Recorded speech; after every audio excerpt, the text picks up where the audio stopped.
School is in. But are you really ready to learn? Open your eyes to a new day in education with The Awakening Educator, a program specifically designed to explore a new, mindful way of educating our youth. Learn about social-emotional learning, new modalities of teaching, and the most relevant topics in education with your hosts, Susan Andrian and Megan Sweet. Susan and Megan will take you inside the issues by looking at them from different points of view, from policies and research to teaching models that are actually used in schools. There's never a dull moment in this classroom. Have any questions you'd like to ask? Maybe you have knowledge you'd like to share, and share your thoughts live on air. Grab a pen and paper and get ready to open your textbooks and minds to a new way of learning on The Awakening Educator. Hello, everyone, and welcome to The Awakening Educator. My name is Megan Sweet. I'm here with Susan Andrian, as always. And today we are in show 4 of our equity series. And today we're talking with somebody who's going to help us to understand more about how to take equity and bring it to an organization. So we've talked a lot about different people's perspectives, but it can often be really challenging for organizations to actually make the bridge between wanting to talk about equity and be more equitable and actually create the systems and structures that will help that to be effective. And our guest today will help us to talk about that. Our guest is Lisa Jimenez, who is an impact-driven, equity-focused professional and an experienced executive with a demonstrated history of working in the education management industry. Lisa's areas of expertise include diversity and inclusion, organizational transformation, complex systems change, leadership and cross-functional team development, executive coaching, and facilitation. Lisa is passionate about transforming organizations for a more just society. Lisa recently founded OLAS Performance to address the high demand for developmental support to move beyond superficial equity training and instead transform organizations into liberatory spaces for both their own employees and for those they serve. I'm so excited to have Lisa here today. In preparing for the show, we talked a lot about equity work and what we've seen in our years in education. And one of the things that always seems to be missing is how do you actually make it happen? So how do you take that professional development or that idea or that intention and actually bring it to life? So I'm really excited that we'll be talking with Lisa about that today. Yeah, Susan, do you want to share a little bit about how this fits in with the larger context of this series? Or So as I said, Lisa is the fourth. We decided that the equity was so important that we needed to add a fourth rather than our typical 3-part series. We started with Crystal, who was a student of Megan's, who talked about her experience of equity as from the student perspective, and she's also an author. We're really excited. Her book has just recently been released and is available on Amazon. Wow. Pumpkin Learns to Read? Learns to Read, yeah. Yeah, so that's exciting, and you can find a link to her book on our website. And then we talked with Leroy Gaines, who was a principal in Oakland and is now running for Oakland School Board in a pretty tight race in District 5. And so we were really excited to hear from him about his perspective and talking about equity, both from a principal point of view and also thinking about it from a district level. And our third in the series was with Rochelle Rogers-Ark. And we talked with her about leadership and equity in leadership and supporting leaders of color and really the experience that they have in a system that sometimes is difficult, and sort of having very frank, clear conversations about supporting our leaders of color and making sure that the leadership of our district reflects our students and our community. And now we're topping that off with our conversation with you, Lisa. So we're super excited to be here and talk about how do we move from the idea of equity, how do we move from the idea of making sure every kid and every family gets what they need to thrive. How do we set up our systems so that we can then measure that and make sure that what we're trying to do is actually working? Yeah. Thank you so much for having me. I was so excited when I got the invitation and then talking to Megan, this is such juicy content. And I think it's a conversation that's often missed, and is so important to talk about, because we're all sitting in the context of organizations. And so unless, really from my perspective, unless we are working as a collective organization to move the needle, very little changes. What ends up happening, we have spots of excellence, and we have an excellent teacher in the classroom, an excellent leader, an excellent central office administrator. But our entire system isn't moving forward, because, as cliche as it sounds, it can be true. We have islands of excellence, and we don't have a system of excellence. I think my thinking has really changed in the last 6 months, from an external notion of excellence. How are we creating that in the places and spaces that we lead in the district? To a much more internal, how are we actually creating that within our teams and our organization for ourselves?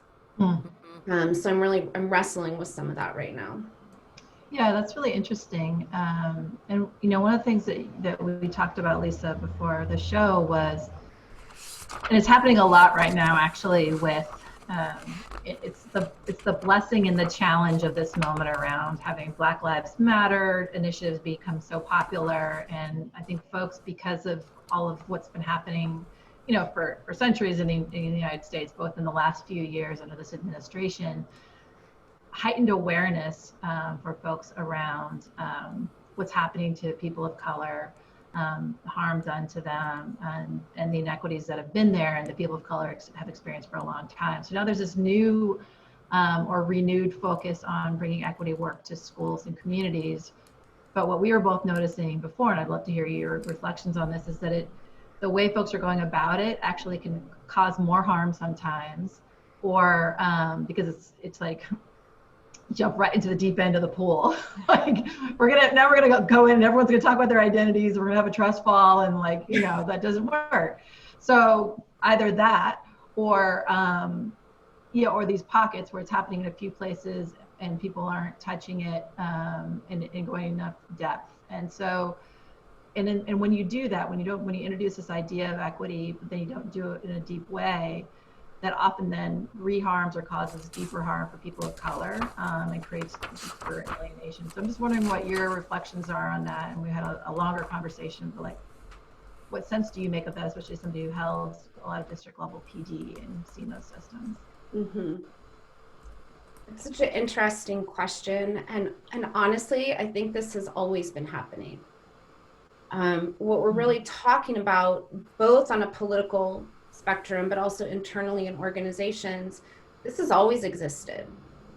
These issues, the feelings, the marginalization of folks of color in our own districts, and I say that even if you have a more diverse district, we've all been part of those parking lot conversations after PD or after the meeting. And they have most always been around racism, systemic racism and oppression within our own organizations. So I really just want to recognize the long-term nature of that question, and that we've been always dealing with this. I think that there's some differences, certainly in the scale and the intensity right now, and certainly in the visibility.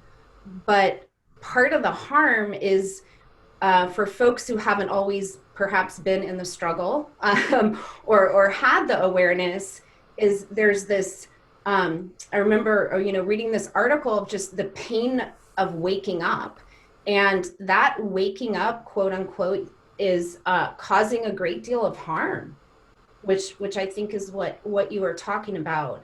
And so I think we have a responsibility for folks who have been doing this work for a while, to hold that.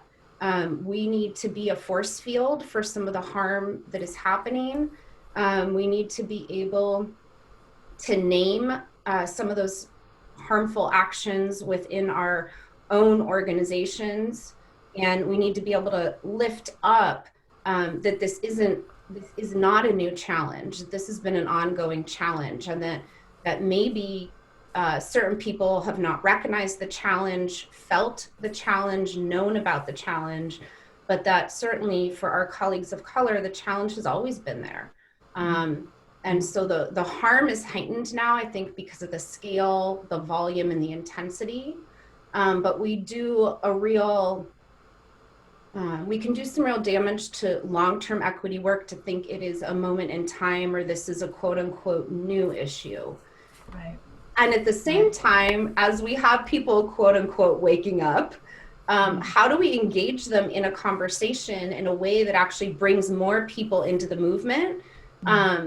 Certainly collective movement in our communities, but within our own movements and organizations, how can we bring them into the fold and engage them in a way that isn't perpetuating and causing harm? Yeah. There's so much to unpack there. Yeah, there's so much to unpack there. You know, so because I've been dipping. There's the embodiment worldwide embodiment conference is happening right now, and many of the conferences many of the workshops are free for a period. So I've been popping in and out of a few. And yesterday I went to Prentice Hemfrell's workshop.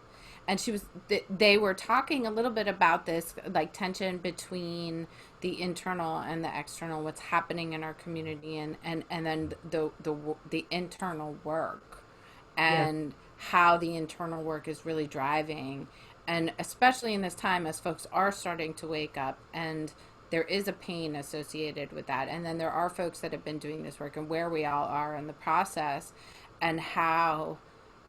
The being centered or grounded in where we are in our own space and our own work is so incredibly important as we collectively start to unpack the systemic ways in which inequity has been the water in which we're swimming. Yes. Yes, absolutely.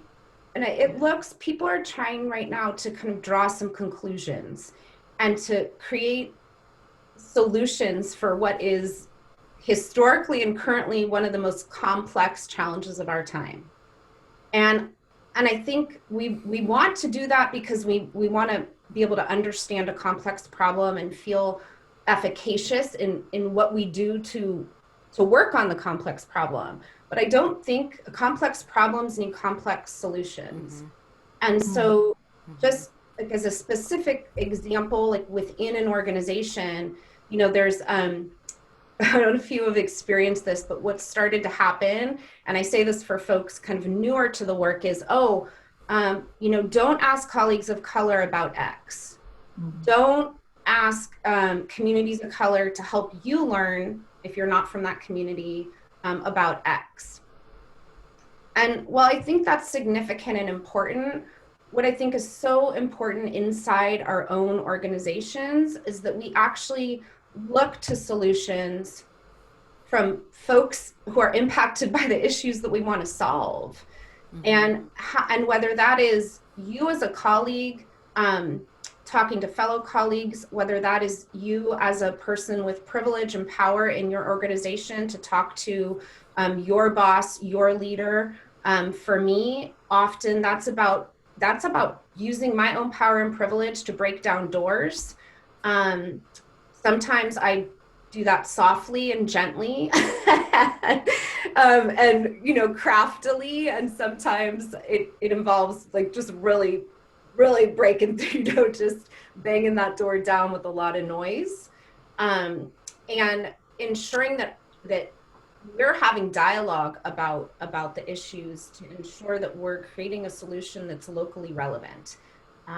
It's good to look at themes, and it's good to look at broad strokes, perhaps, of understanding an issue, but to the kind of point of the podcast, you know, how are we creating systemic change in our organizations?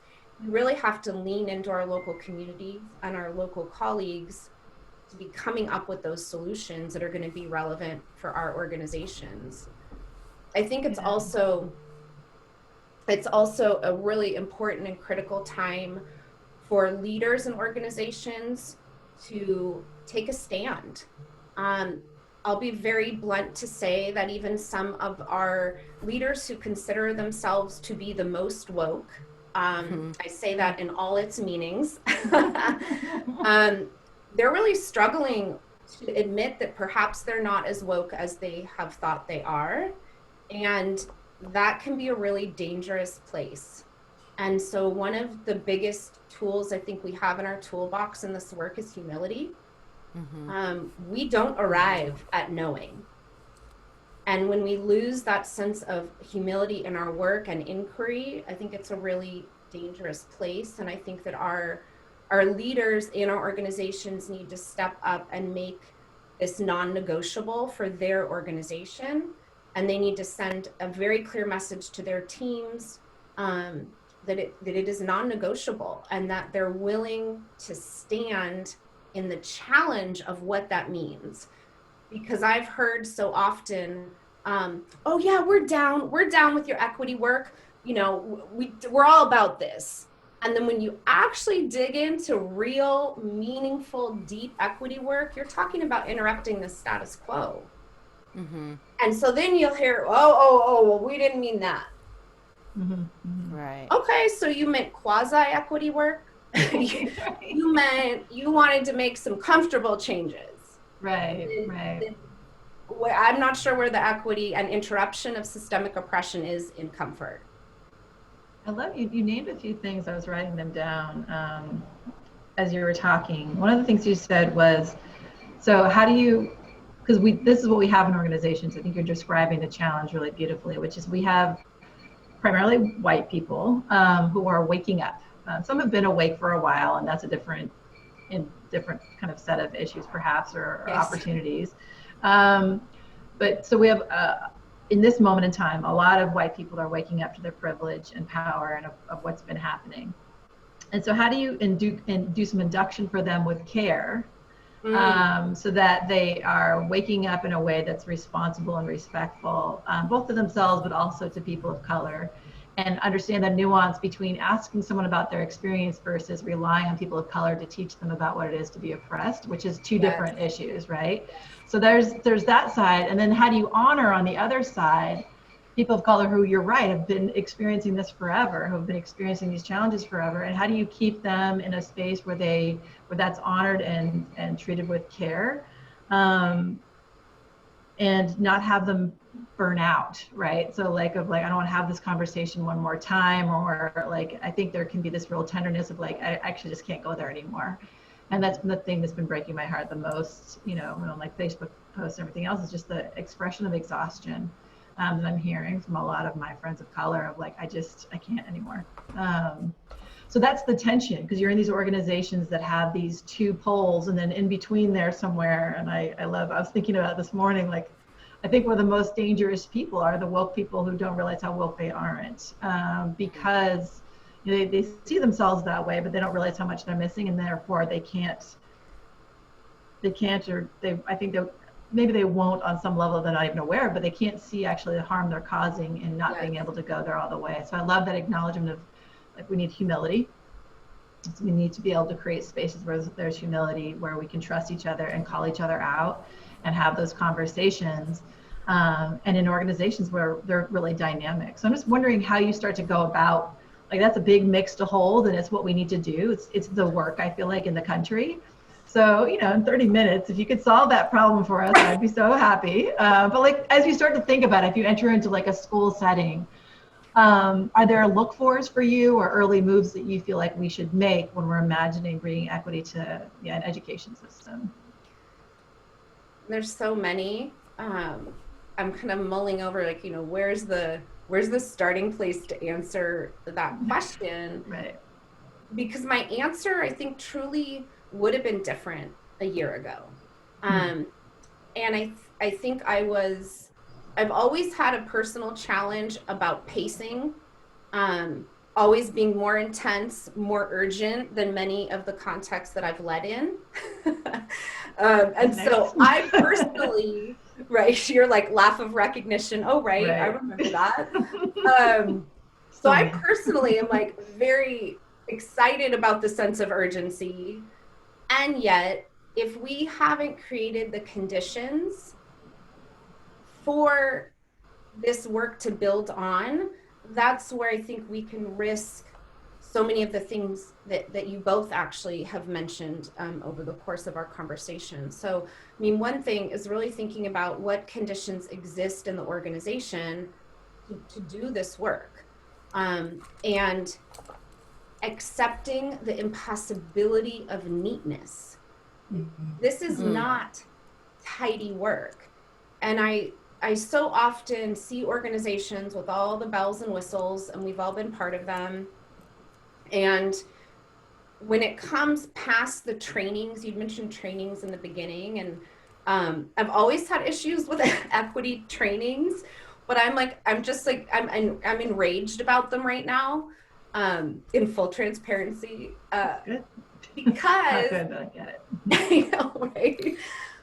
But it goes to your question, in many places and spaces, that's the answer.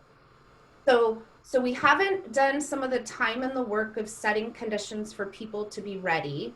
And I don't mean setting conditions for 5 years to be ready. I just mean some basics around readiness. And then there is a urgency that translates into trainings. And in some of the spaces that I've worked in, whenever I ask the question, you know, what are you doing for equity? How are you moving the equity needle? How are you addressing racism in your organization? I will tell you, in the last 6 months, the answer that I've gotten more than any other answer is training. And I just, you know, I have to take a really deep breath and really be so thoughtful about what comes out of my mouth next. Right. Well, I also think it really depends on what that means by because I agree that Yes. that the sort of diversity training, or the sort of that surface level, like checking the boxes for, we're doing our equity trainings, everyone's going through it, but at the same time, we need to have these spaces. And in education, there is so little space Yes. for reflection and growth, and that teachers are like running a million miles an hour, administrators are running a million miles an hour, and actually the only spaces where the work can take seed is in the professional development realm. So the question isn't, are you doing training? It's what do we mean by training? Right? Like what is happening in those spaces? What data are we using? And as someone who wasn't a big data fan, you know, I'm a mental health person, and I had to, you know, I'm all about feelings and relationships, which, you know, I have grown to love data, because it doesn't matter how comfortable I feel or how close I might feel, if we are not creating spaces where kids are learning in equitable ways, you can feel really connected, but in the end, when you graduate from school, if you're not ready to take the next step, whatever that next step might be, we're actually not creating equitable spaces. And so I've grown this love for data, and we were talking about it today, and I know you're coming from you have a background in language and dual language and multi-language, and thinking about our English language learners, and how many of our students are unnecessarily remaining long-term English language learners, and how we're not engaging families in ways that it's just, or we're not giving enough appreciation for multi-language families, and that's actually an asset. And so I mean, I know I'm going in a million different directions, but I think we can't throw out professional learning, because that is the only space we have with our professionals and educational systems. Otherwise, it's moving too fast. It's what are we doing with that space, and how are we pushing the reflective process, and using data, and using sort of outcomes, as it doesn't matter. Like for in my department, we've done all kinds of work, and we brought suspension rates down, and we brought expulsion rates down, but the disproportionality in terms of equity has been stable and consistent. So, well, I'd say I think training is important, but I guess, and I'm not, I know you didn't ask Lisa a question, but I can't help myself now. I'm going to jump in. This is what I just keep thinking about, which is, you can't get a lot out of the training if you don't have basic trust communication. It's all the below the green line stuff that we don't, that kind of gets blown off, right? But if I can sit and look at data, but if I can't call out like it happened just the other day, actually, I was watching a school board meeting and the staff were like running through the data, but their language was really harmful to the people about whom they were using the data, and like painful. And so like data alone isn't enough, but and I don't know the staff person, so I can't talk to them. But like what we need is like, hey, you know, when you use this language, this is how it gets heard. And then when I hear that, this is what happens to me, which is I shut down, I shut off, and I go away. And therefore the conversation can't get past a certain point, because then we kind of retreat because it's too painful. So so I think PD is one of our means in education. Maybe that's one of our challenges. Like that becomes the place where we do it, and then we try and cram everything in there. Right. But we don't spend enough time building the relationships and the capacity for us to actually, you know, we use a framing in my organization, calling each other in, like, hey, when you said this, to be my colleague and ally, I need you to know this is how this felt for me, and for folks to have the capacity to do that, because then we can actually perhaps make some mistakes and say things wrong. I don't know. I feel like it gets back to Lisa's original point of complex problems need complex responses. And so with that idea, thinking about what, from your perspective, because all of those, it can't be just professional learning. It can't just be data. It can't just be relationship, right? We need the above and the below the green line. So what, from your perspective, what are some of the ways that we start to untangle and create complex responses to complex situations? I think that, I mean, again, no simple answers here, so we'll give that caveat.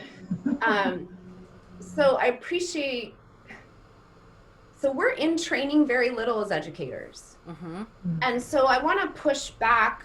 I mean, I don't want to get stuck on training. There's like a whole rabbit hole there with effective PD and training. I think that's where some of my thinking has really been transforming. And I've always struggled with this. I just think maybe now I feel more permission to live in this space, which is we're at a PD most of the time as educators. Yeah. And racism, sexism, classism, anti-Semitism, you name it, are existing everywhere all day in the organizations that we're living in. And so frankly, if you want to like measure these oppressive practices, they happen least during in the scope of an educator's life, whether you're a teacher, central office, superintendent. The least time that we're experiencing that is in a PD, because we're in PD the least amount of time. And so I think that's when we're looking at systemic change in organizations. Yes, all of that's important and serves a purpose and a place, and we could have a whole other podcast about what's effective PD. But what I think is more important are some of the other things you mentioned, which is, you know, what are our experiences in our organizations outside of PD? Because when I'm talking to colleagues and we have that parking lot conversation where someone needs to go off because of what they just experienced walking through central office building that's racist, oppressive, etc. You know, that's all the air we breathe every single day. It's in hallway conversations, it's in emails, it's in phone calls, it's in the meetings that we go in, how they're led. It's in who's lifted up in our organizations as leaders. There's a lot of challenges around what people are seen and not seen as instructional leaders, and how are you promoted and how are you lifted up? How are you given opportunities to develop? Are you even seen that you have any value to be developed? And I can't tell you the number of times where that's all broken out along racial lines. Who I've seen promoted, who I've seen developed and brought under somebody's wing, from hiring practices, from our classroom practices to principal leadership practices at their schools. So I think if we're really going to be interrupting, and I think racism is certainly the most salient issue for this conversation, but I also Mm-hmm. want to name intersectionality, and I want to name that we're living in a time with heightened issues to the public eye. They have always existed, but heightened issues across so many different intersections of Mm-hmm. gender and class and sexism and all of those. It's very complex, but I think we have to address this in every place and space in our organizations. It doesn't just get addressed in PD and then we go walk out into this like this, you know, this Oh, this absolutely. this I Yeah. mean, and that's what I want to push on that in organizations, because mm-hmm. that is where so much of the harm happens, and where there's so many opportunities that are limited. I think a lot of the conversation that Kendi has shifted around racist policy and Mm-hmm. what is, if you put his lens over our, and he really interrupted our dialogue Mm-hmm. around, oh, institutionalized racism, systemic racism, and he's like, this is all right, this is all our Yeah. anti-racist work, and actually those issues are those naming of the different oppressions are redundant. Mm-hmm. And I think that lens is so important as we look to transforming organizations, because that is what is manifesting. And I think we're at a time where if we aren't anti-racist in our organizations in every place and space, there's a problem.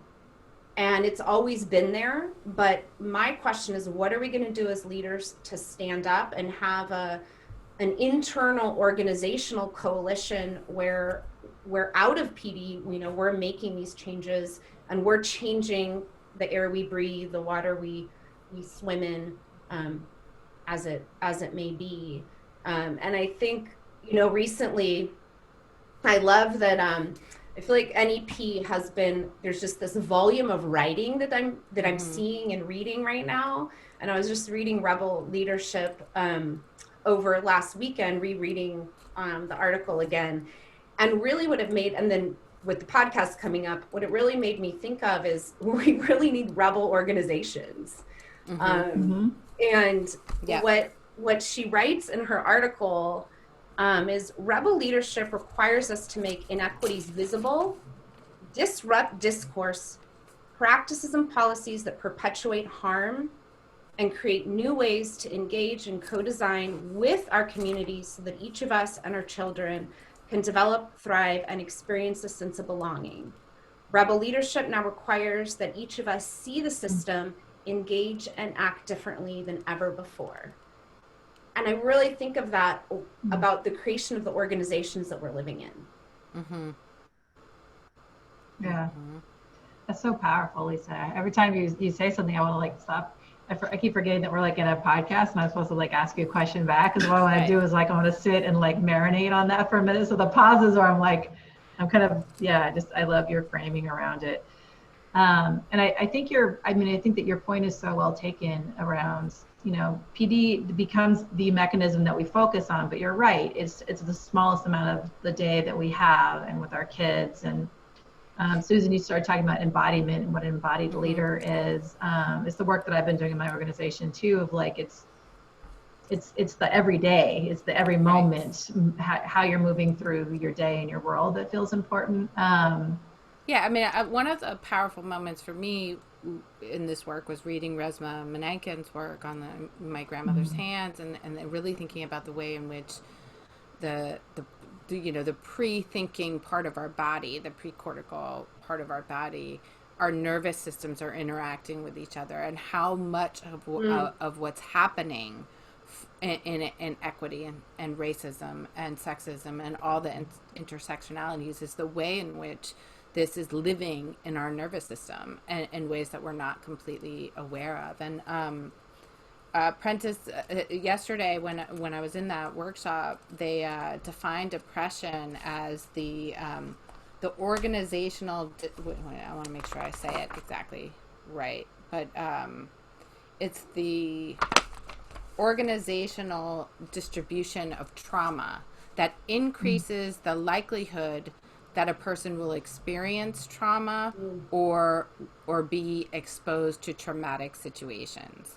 And I found that so powerful because, we talk about oppression in these sort of ways in which someone's subjugated, but we are creating these systems Yes. in which large groups of folks are more likely to be impacted by trauma and then have be exposed to traumatic situations, and then we often then blame that community for acting in ways that are trauma related, while we're creating the systems and the structures in the organization that are creating the traumatic experiences that they Yes, are exactly. experiencing. Right.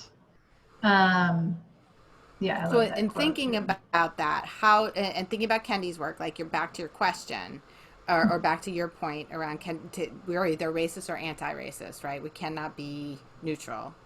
And within the organization, understanding that so much of this is living in our nervous system and is not in our thinking brain, how are we as educators and leadership interrupting those systems that are perpetuating the organization where people are being harmed? Mm-hmm. You don't have the answer? We don't have an answer. We don't. I mean, I think it's important to ask the question, but I think actually that deserved a moment of silence. yeah. And I think it's our collective responsibility, because you spoke so eloquently about the spaces in between. Mm. And that's where so much of harm is done, and that's where so much repair can also be done. I think we have to, and I feel like the answer to your question, anything I would say would oversimplify the beauty and the complexity of the question. Mm-hmm. So part of me just wants to let the question sit. Yeah. But since we are on a podcast and we're here to answer questions. I mean, I think one is ownership, is really interrogating ourselves. It has to start with ourselves. And I think that if you are somebody who's done this work, we need parallel learning spaces. Mm-hmm. And so we need to create learning opportunities where folks who are coming to awareness and really want to be engaged and do more can engage in learning that is in a way that isn't going to cause harm to others and perpetuate harm. And I think that those of us who hold power and privilege, whether it's racial privilege, whether it's class privilege, or it's positional authority in your organization, there is a responsibility for us to be holding space to do that work. And I think some of it lives in the in-between spaces in the organization, right? And it can live in a simple conversation. It can live in a simple, hey, you want to grab some coffee?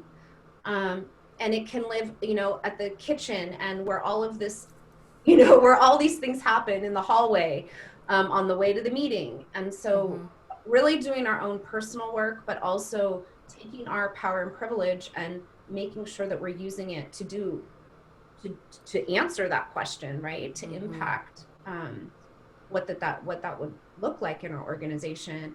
And I frankly think there's a level of reproduction that until we change the way we do business and organizations is not going to stop, because the very similar to our kids, and we talk about this a lot, do we make change from within the organization? And then if we're in an organization that's oppressive, so actually we are part of that, whether we want to be or not, if I'm swimming in the water, or do we move outside an organization and work to impact? It's a personal question, I've just wrestled with for probably a decade.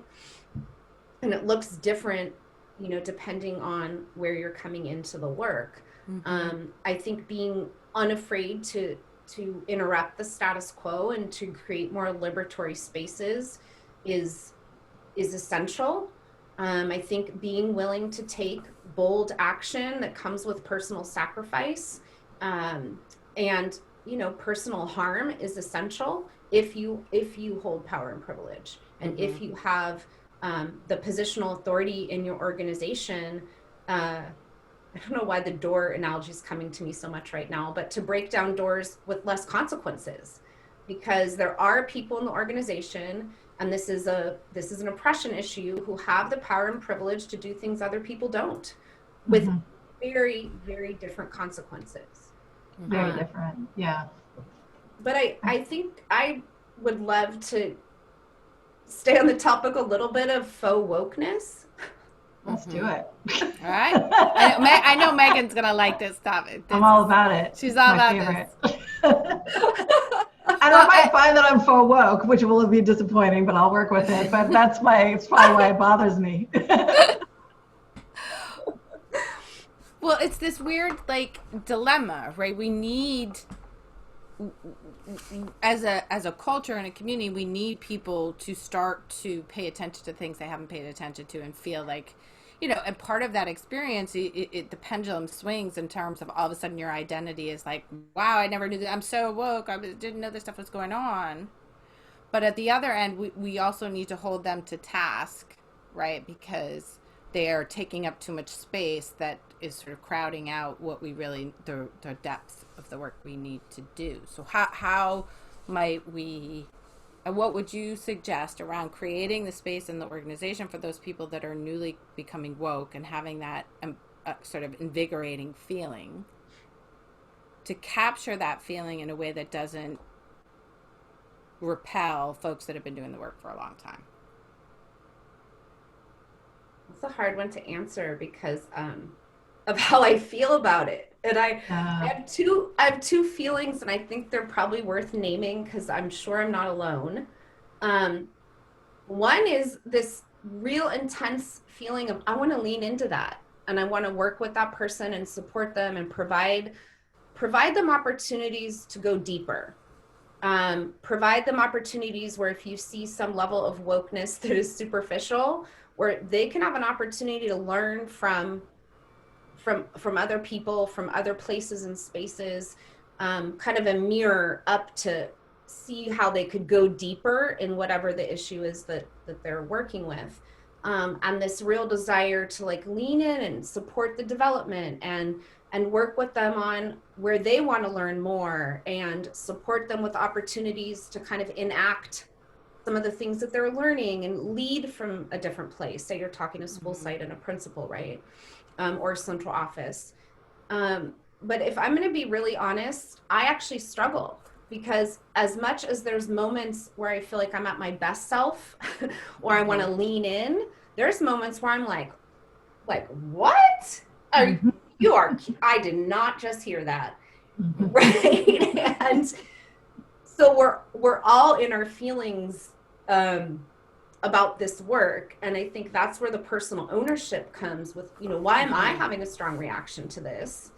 Where do I need to exercise humility in my own work?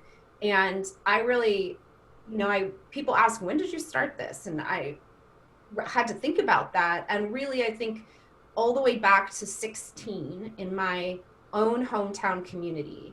And so I say that because even if you've been doing this work 30 years, there is never a moment we're done. There is never a moment where you have learned enough or where you understand the problem. And so I think some of the antidote to that faux wokeness is humility. And that, to be a little bit cliche, but being a constant learner in the work. I think what's harder are people who have been doing the work and think they're further along than they really are. And they have a very hard time hearing that they're not as far along as they think they are. And some of those very people are causing great harm.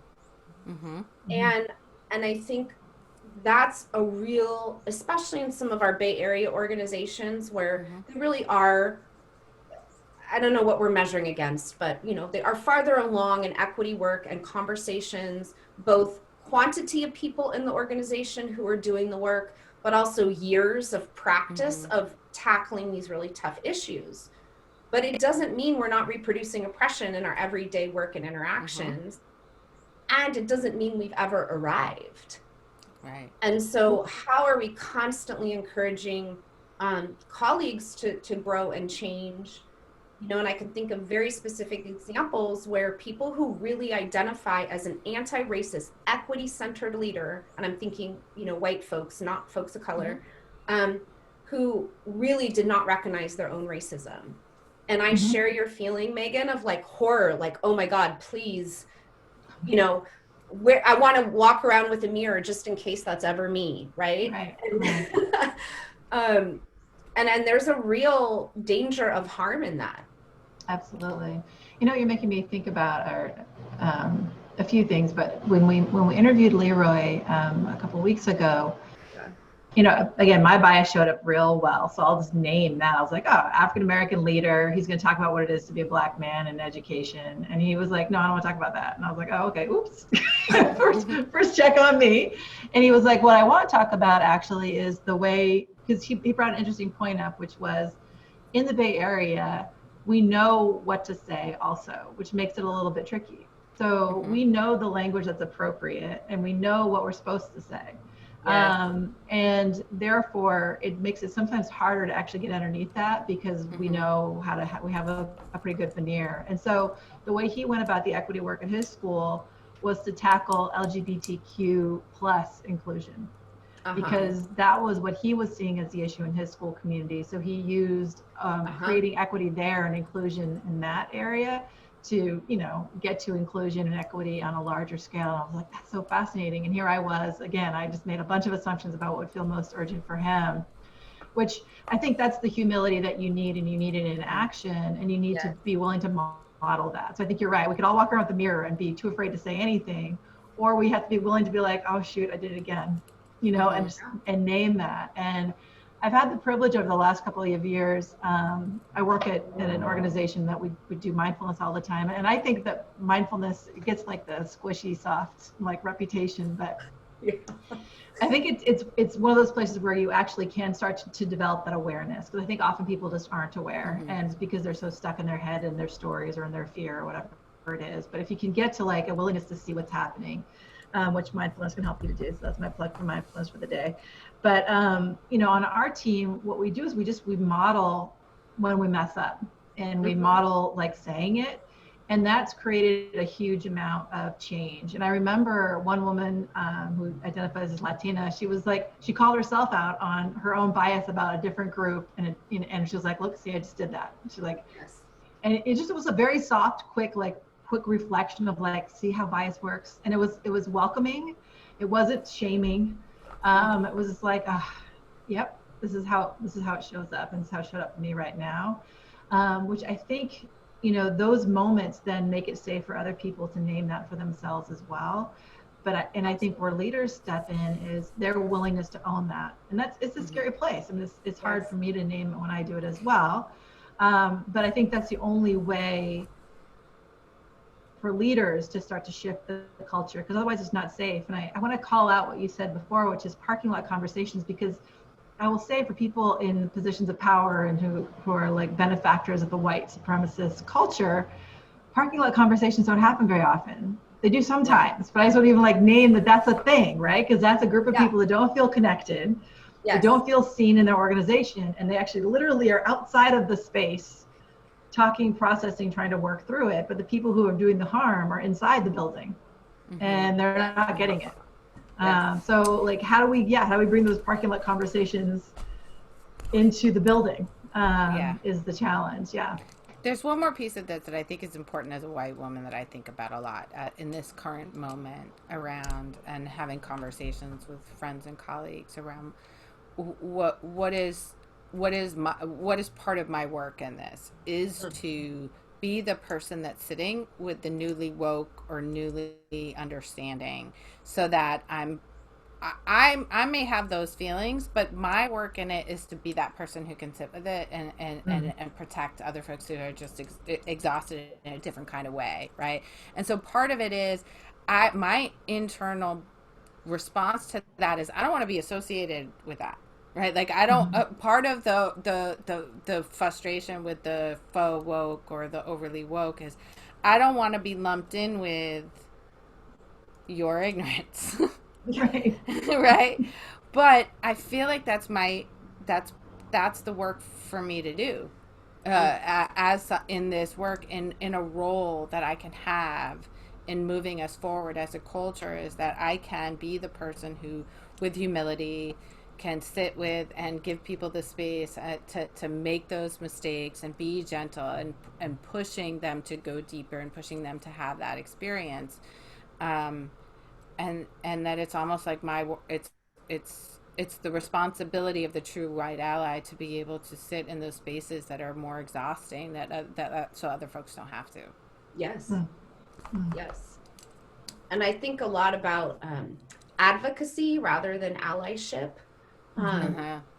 You know, I've been again just kind of struggling with all these different things that they've always been there, but I think just lifted up in this current time. And I think what you said is so important about, you know, what's ours to do in this time. Whoever you are, however you identify your place in space, but we're called to do something. And doing nothing is not an option. And I think the word white supremacy has been, you know, just historically such a charged word, but I actually think those are the kinds of things that we need to be naming and creating space for people to not shy away from those difficult conversations, because whether you're talking about it or not, all of these things are happening. Yeah. And you know, what concerns me about this time is that I think that white thinkers around race issues are so important.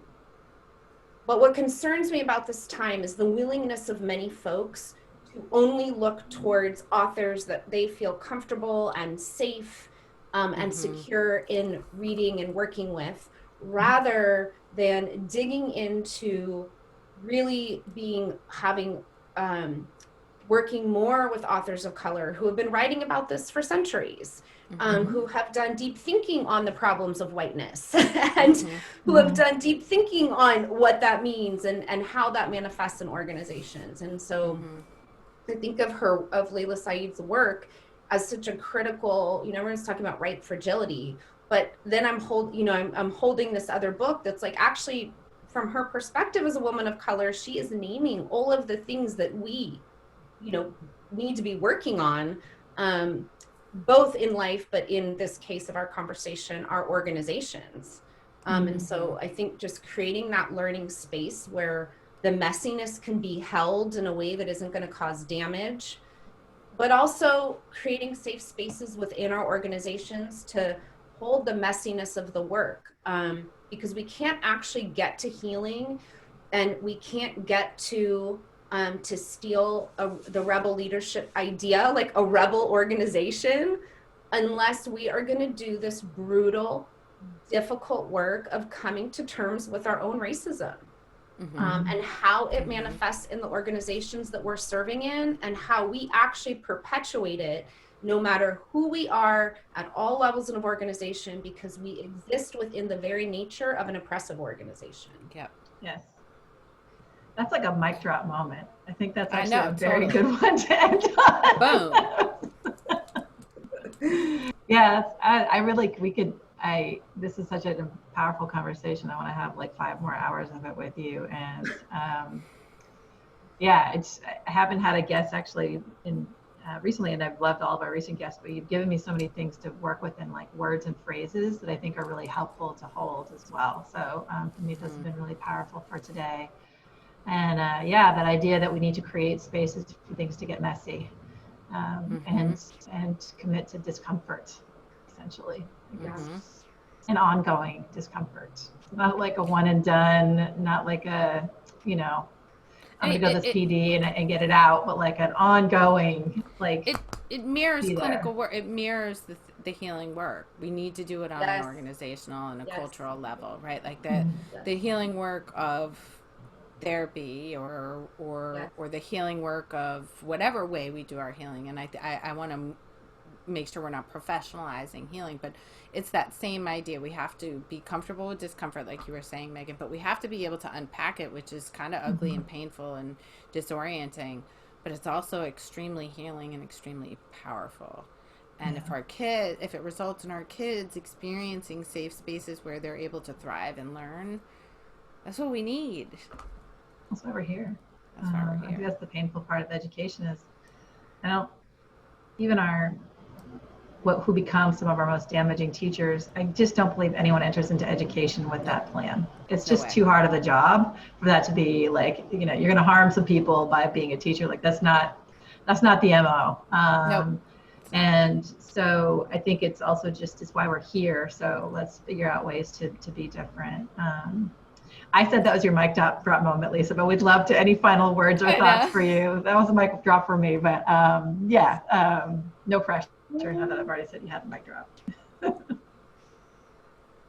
think I'd like to bring it back to the kids, and really why we're all here and why we ever got into this work in the first place. And my passion and my interest for healthy organizational systems for adults is because all of those adults are out serving our children. And how can we be called on to create the conditions for children to thrive? We don't often talk enough, and this is to your point of, really healing of our own self-care. And I think that creating safe organizations, rebel organizations, is a place of self-care where we give ourselves the fuel to serve our youth and to change outcomes for all the youth that we serve. But I prefer not to end on my own words, if you don't mind. And I think it's, given the topic, I think it's worth bringing an author of color in to have the last word. Love it. Go for it. So I would, this is from Kendi's work. Once we lose hope, we are guaranteed to lose. But if we ignore the odds and fight to create an anti-racist world, then we give humanity a chance to survive, a chance to live in communion, and a chance to be forever free.